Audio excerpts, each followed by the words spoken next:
ganitong corned beef at ampalaya. Kaya naman sa mga hindi mahihilig dyan sa ampalaya, naku, subukan nyo po yung ganitong recipe sa ampalaya.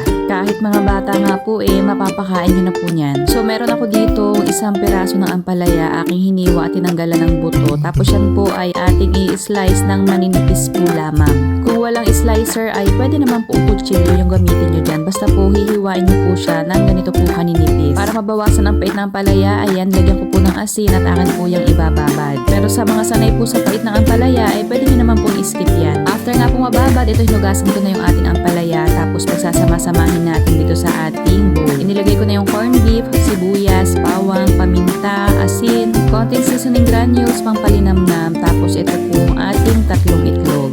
Bali ngayong araw po ay gagawa po tayo ng tortang ampalaya with corned beef. Kung hindi nyo pa nga po ito nasusubukan, subukan nyo rin dahil masarap po yung kombinasyon nila. I-mix mabuti para magpantay ang lasa. So ayan, dito sa isang kawali naglagay po ako ng sapat na dami po ng mantika at gumamit nga po ako nitong 1/2 cup na panukat para magkakasing laki po yung ating magagawang torta. So yan po parang karaniwan lang din po kayong nagluluto ng torta. Kapag ma-brown na po yung kabila, babalik na rin nyo na po yan. At kung umabot na po kayo hanggang dito sa part ng ating video, ay pakigustuhan nyo naman po itong ating masarap na recipe.